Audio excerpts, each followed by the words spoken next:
17 octobre 2015. Stromae conclut sa tournée mondiale à Kigali, un concert symbolique sur les terres de son père qu'il n'a que très peu connu avant son décès. Ce concert achève une tournée planétaire pour l'artiste.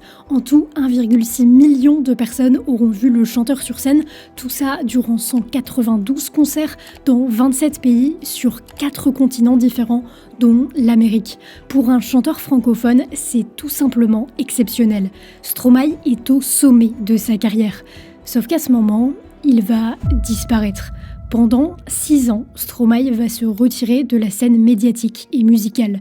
L'attente est interminable pour ses fans, mais surtout, une question les hante. Stromae va-t-il revenir un jour ? Va-t-il sortir un nouvel album ? Il se trouve que le futur répondra à leurs questions. Oui, Stromae va revenir. Mais cette pause, au-delà des soucis de santé du chanteur, en dit à mon sens beaucoup sur qui est Stromae en tant qu'artiste. Dans cette vidéo, j'aimerais qu'on parle de la carrière de Stromae, de Cheese, Racine Carrée et Multitude, mais aussi de cette pause, qui pour moi révèle quelque chose d'assez profond sur lui, et même sur le monde dans lequel on évolue. On voit tout ça dans cette vidéo.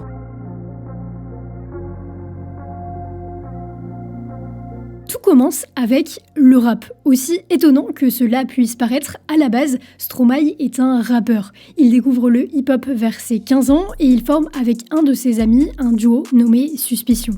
Bon, il ne rencontre pas énormément de succès, mais ça forge Stromae et ça le plonge dans la production musicale et dans l'écriture de textes, deux domaines dont il tombe amoureux. Il travaille dans un fast-food pour payer ses sessions studio et enregistrer son tout premier EP 4 titres, juste un cerveau, un flow, un fond et un mic. Je t'explique, je suis plutôt armé d'art et de mes larmes, mais pas de ces meufs qui s'excitent, ce rap sans cerveau, non merci. Ce sont les premières pierres de l'univers de Stromae, mais ce n'est pas avec ça qu'il va se faire remarquer. En réalité, il va falloir attendre 2009, le 31 janvier précisément. Ce jour-là, Stromae poste sur sa chaîne YouTube une leçon. Alors voilà, moi j'ai décidé de donner un petit cours, c'est-à-dire qu'on va appeler ça les leçons de Stromae. Voilà, la leçon numéro 1, donc c'est celle-ci. C'est un tuto de 4 minutes dans lequel il montre la composition d'un titre. Aujourd'hui, ça paraît banal, à l'époque, c'est assez révolutionnaire. Alors, pendant 1 an, Stromae continue les leçons et une petite communauté commence à le suivre. Il donne ses premiers concerts et attire ses premiers contacts dans l'industrie musicale. Mais à côté, il ne vit pas de la musique. Dans la vraie vie, il étudie pour devenir ingénieur du son. Dans ce cadre, il fait un stage chez Énergie Belgique et la radio diffuse justement un son qu'il a composé, Alors on danse. Aujourd'hui, je vais vous présenter un son qui s'intitule Alors on danse. Stromae ne le sait pas encore, mais c'est un immense tournant dans sa carrière et dans sa vie. Le titre monte petit à petit en 2009, commence à devenir un tube sur internet et dans les radios, jusqu'à devenir en quelques mois numéro 1 dans 17 pays. Évidemment, l'industrie musicale s'affole, lui propose de partout des contrats, mais c'est Universal Music France qui arrive à signer l'artiste, ou plutôt sa société de production, Mozart, parce que Stromae a déjà créé sa propre structure. Et là, tous les feux semblent être au vert. Stromae a 24 ans, il a déjà de l'expérience dans la musique, mais aussi dans la vidéo et sur scène. Bref, ça s'annonce super bien pour lui et pour l'album qu'il a signé pour réaliser. Sauf que malgré tout, il y a un problème.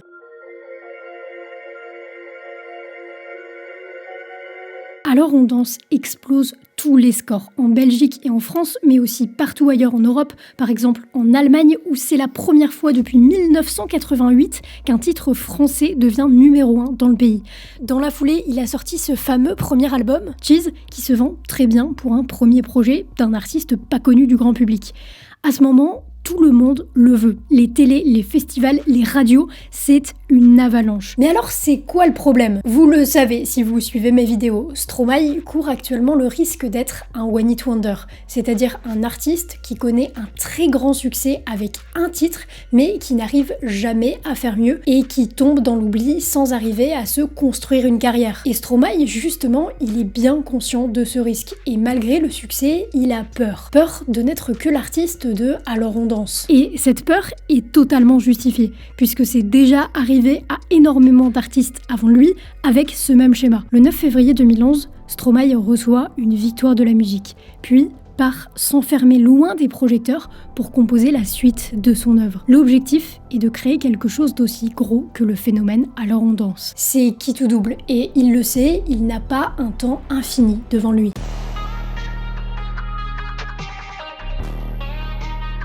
Une petite année passe sans trop de nouvelles de Stromae, jusqu'au 21 décembre 2012, jour auquel il poste une nouvelle leçon, les petits tutos humains à l'eau. Et c'est bien du Stromae. Et ce serait quand même dommage de crever lors de la fin du monde avant de vous présenter les nouveaux morceaux. Et puis, plus rien, jusqu'à ce que quelques mois plus tard, sorte sur son site Papa Outé. Pour l'instant, sans clip. Mais ça annonce la sortie du futur album. Et surtout, 12 jours après cette exclusivité, une vidéo étrange apparaît sur les réseaux sociaux. Formidable!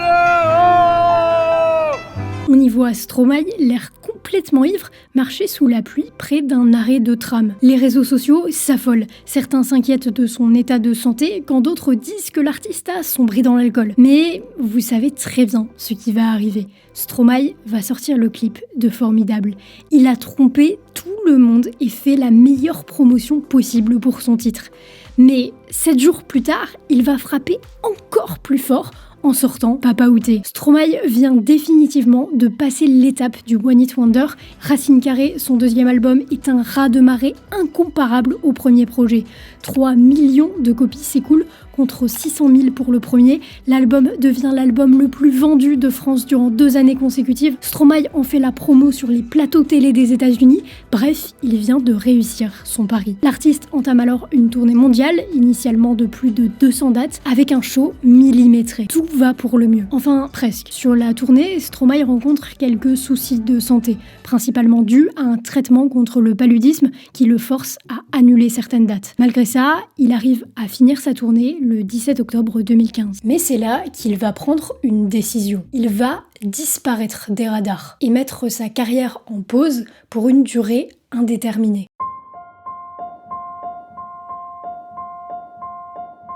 Il faut comprendre que ce choix est un choix courageux. Évidemment, de nombreux artistes prennent des pauses dans leur carrière, plus ou moins longues, mais mettre sa carrière entre parenthèses comme Stromae l'a fait, alors qu'il n'avait entre guillemets que 2 albums, sans donner aucune certitude de retour, c'est quelque chose que tous les artistes n'auraient pas pu faire, y compris dans l'état dans lequel se trouvait Stromae. Une multitude de raisons expliquent ce choix, mais la première est sûrement sa santé mentale, et le burn-out causé par sa tournée. C'est un sujet qu'il a beaucoup traité par la suite, on va y revenir. Mais il y a déjà beaucoup d'interviews et de vidéos qui en parlent. Par conséquent, même si c'est l'une des raisons principales de sa pause, ce n'est pas ce sujet que je vais évoquer.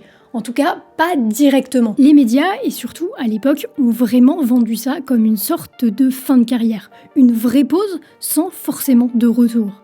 Sauf qu'en réalité, Paul, de son vrai nom, n'a pas fait une pause musicale. Il a même presque été plus présent que jamais. Il a travaillé sur les compositions de certains titres de l'album J4M de Vita, sur certaines instrus de l'album de This Is La Peste, sur Dommage de Big Flo Oli, sur Tout va bien d'Orelsan et aussi sur La Pluie, sur laquelle il chante avec Orelsan. Il a travaillé avec Coldplay sur Arabesque et également sur de nombreux clips, allant de Coward de Yael Naïm à Hostage de Billie Eilish, en passant par I Don't Give a Fuck de Dua Lipa, Run Up de Major Lazer ou encore le clip de la candidature de Paris aux Jeux Olympiques 2024. Oui, tout ça, c'est sans compter sa marque de vêtements dans laquelle il travaille en collaboration avec sa femme et pour laquelle il a même composé un morceau de 9 minutes défilé. En bref, Paul n'a pas fait une pause dans la musique, il a fait une pause de Stromae.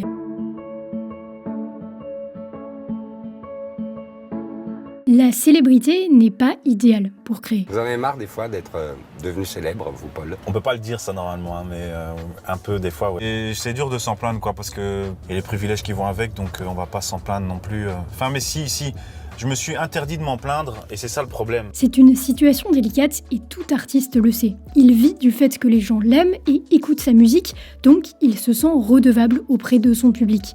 Mais de l'autre côté, ce même public et cette même célébrité l'empêchent de vivre, tout simplement. Et vivre des choses, c'est ce qui permet de créer. Avoir des moments d'intimité est non seulement nécessaire pour tous les êtres humains, mais permet aussi d'un point de vue artistique de se ressourcer et simplement de laisser son esprit divaguer pour pouvoir créer de nouvelles choses. Et justement, pour créer de nouvelles choses, il faut du temps. Et le temps, l'industrie en laisse peu aux artistes. L'industrie de la musique est plus rapide que jamais, même en 2015, alors que les réseaux sociaux connaissent une adoption massive par le grand public et par les artistes. À l'heure où ces réseaux sociaux commencent à prendre le pas sur la musique, à l'heure où tout le monde semble pouvoir devenir une star, les labels et même les artistes sont les premiers à vouloir produire le plus possible, à sortir un maximum de musique par peur de se faire oublier du public. Mais cette course à la production mène vers une sorte de musique fast-food, faite non seulement dans la précipitation, mais aussi sans vraiment avoir pris le temps de vivre des choses personnelles entre chaque morceau.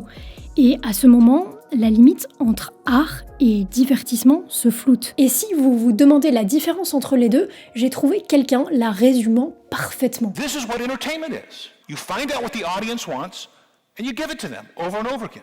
But art doesn't work like that. Michelangelo is not going to give you what you're expecting. That's the nature of art. Art challenges you.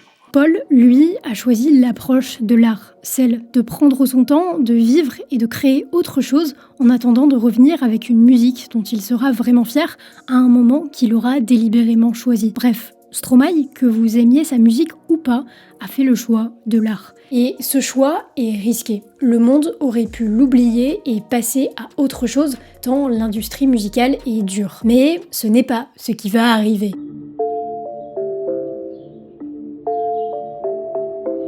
Le 15 octobre 2021, Stromae, sans prévenir, poste un tout nouveau clip sur sa chaîne YouTube Santé. Si le morceau va évidemment faire grand bruit, ce n'est sûrement pas de ça dont vous vous souvenez, mais peut-être plutôt de cette fameuse question. Vous avez aussi pendant 7 ans lutté contre un certain mal-être, vous en parlez d'ailleurs sans détour. Dans vos chansons, vous parlez aussi beaucoup de solitude.